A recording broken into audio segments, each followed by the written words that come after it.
দেশে 16 বছর গণতন্ত্রকে গলা টিপে হত্যা করেছে শেখ হাসিনা। এই দেশের সাংবিধানিক প্রতিষ্ঠানগুলো সম্পূর্ণ ধ্বংস করে দিয়েছে শেখ হাসিনার আওয়ামী লীগ। এই দেশের সংবিধান পরিবর্তন করে তার বাবাকে জাতির পিতা বানিয়েছে শেখ হাসিনা। এই দেশে মুক্তিযুদ্ধের নামে অমুক্তিযুদ্ধকে চাকরি দিয়ে বাংলাদেশের বৈষম্য তৈরি করেছে শেখ হাসিনার আওয়ামী লীগ। প্রিয় বন্ধুগণ, সেই কারণে 16 বছর বাংলাদেশের মানুষ তার অধিকার ফেরাতে পায় নাই। আন্দোলন করে মায়ের বুক খালি করেছে বহু মা বাবা। সেই কারণে আজকে ডক্টর ইউনূসের তত্ত্বাবধায়ক সরকার বাংলাদেশে 2 জন উপদেষ্টা শপথ নিয়েছে। বাংলাদেশের মানুষ যেই ছাত্র বৈষম্য আন্দোলন বুকের রক্ত দিয়ে আবু সাঈদ হত্যার মধ্যে বাংলাদেশে আপনাকে ক্ষমতায় বসিয়েছে, সেই 2 জনকে বিতর্কিত ব্যক্তিকে কেন এই উপদেষ্টা মন্ডলীর সদস্য হিসাবে শপথ করানো হলো? যিনি তার ভাই আওয়ামী লীগের এমপি ছিলেন, যিনি একটি মামলার এখনো খুনের আসামি।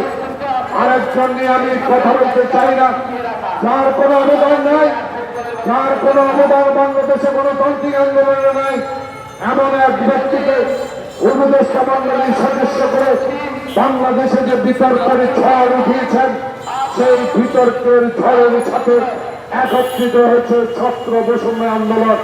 প্রিয় বন্ধুগণ, এই বিতর্ক ব্যক্তিদেরকে বাংলাদেশে আজকে শপথ করিয়ে বাংলাদেশে আবু সাঈদ খোকনের রক্তের প্রতি অবমাননা করানো হইল কিনা, এটাই জনগণ আপনার কাছে জানতে চায়।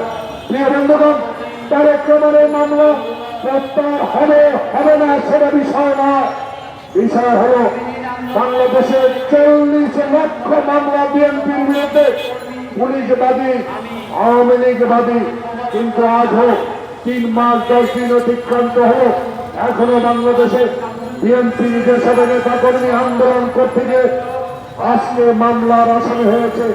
যারা খুন হয়েছে তাদের বিচারে আওতা আনা হয় নাই, যারা আহত হয়েছে তাদের চিকিৎসার ব্যবস্থা করা হয় নাই, এখনো মামলা প্রত্যাহার কেন হলো না? এইটুকু বাংলাদেশে আন্দোলনরত সকল রাজনৈতিক দলের নেতা কর্মীরা আজকে প্রশ্ন রেখেছে। আমরা দেখেছি শহীদ জিয়াকে নিয়ে যারা সংসদে দাঁড়িয়ে অমূলক কথা বলেছে, যারা খালেদা জিয়াকে বিনা কারণে সাজা দিয়ে 5 বছরের অধিক জেল খেটিয়েছে, আজকে তাদের উদ্দেশ্যে আমরা বলতে চাই, শেখ হাসিনা নয়, কিন্তু শেখ হাসিনার প্রেতাত্মারা বাংলাদেশে এখনো বহাল তবিয়তে আছে। এদেরকে অপসারণ না করলে আপনাদের বিরুদ্ধে ষড়যন্ত্র শুরু করেছে। শুনেছি ট্রামের নাম উল্লেখ করে মিছিল করবে 10 তারিখে। প্রিয় বন্ধুগণ, গুলিস্তানে মার খেলে তারা, আর শেখ হাসিনা তুমি হিন্দুস্তানে পালিয়ে দিল্লিতে ঘুমিয়ে আছো, আর বাংলাদেশের মায়ের ব্যাখ্যানি করে গণতন্ত্রকে হত্যা করেছ। লজ্জা হয় না আবারও ট্রামের নাম নিয়ে আবার বাংলাদেশে রাজনীতি করতে আসা? তাই আজকে আমরা বলতে চাই, নির্বাচন দিতে হবে, নির্বাচনের রোডম্যাপ দিতে হবে, নির্বাচনের তারিখ ঘোষণা করতে হবে। তারিখের ঘোষণার সাথে সাথে সংস্কার করুন। আমরা তো আপনাকে সমর্থন দিয়েছি, আবার ষড়যন্ত্র যদি আপনার বিরুদ্ধে কেউ করে, রাস্তায় থাকবে তারেক রহমান, তার দল। তাই আজকে এই দলের প্রতি সহানুভূতিশীল হতে হবে। এই দলের মামলাগুলো আপনাকে অবিলম্বে প্রত্যাহার করতে হবে।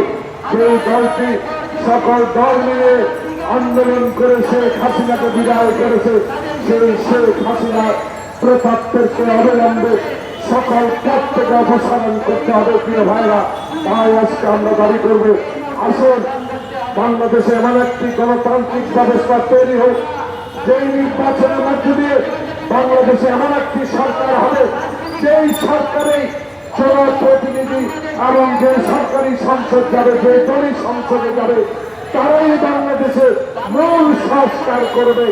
আপনি অন্তর্বর্তীকালীন সরকার যা প্রয়োজন তাই সংস্কার করে, তাই আমি অনুরোধ জানাবো, আসুন তারেক রহমানের মামলা প্রত্যাহার করে বাংলাদেশে আসার সুযোগ করে দিন।